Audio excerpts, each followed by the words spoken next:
अब बहुत दिनों से नहीं हो रही थी। फिर भी माल खाने में लाठी और बल्लमों की कमी नहीं थी। सामान इतना था कि दो क्लर्क और कुम्हार स्वयं की टेबल के साथ जब्ती का सामान लग रहे थे। दरवाजे के दोनों तरफ चारपाई बिछी हुई थी। कुम्हार के पीछे एक कैलेंडर था, शिवजी की तस्वीर वाला। उस पे कुछ धब्बे थे। वो खून के धब्बे थे।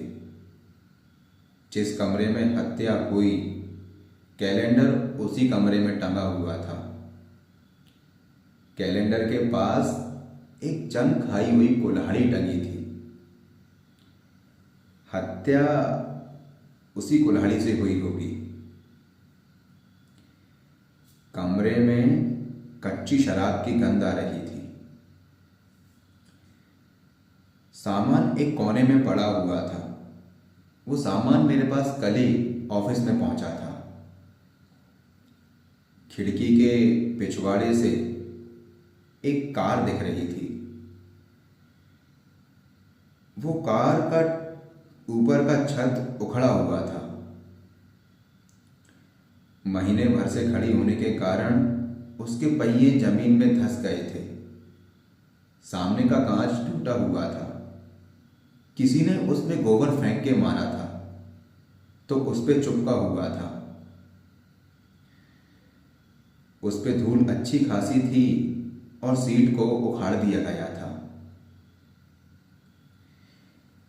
वो कार के रूप में अच्छा खासा नमूना लग रही थी।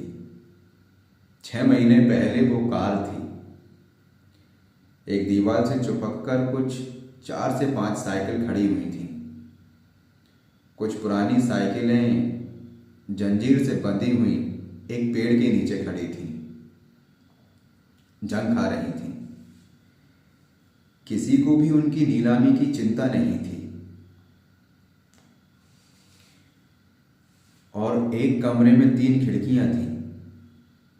जब सामने वाली खिड़की से हवा का झोंका आता तो उसमें भांग की खुशबू भी आ रही थी। भांग उसी खिड़की के नीचे रखी हुई थी, थप्पी लगाए हुए।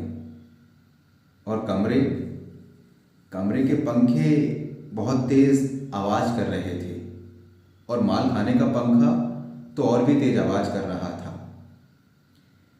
कुम्हार के पास कुछ लाठियां रखी हुई थी, जिसमें से एक लाठी बहुत खूबसूरत थी।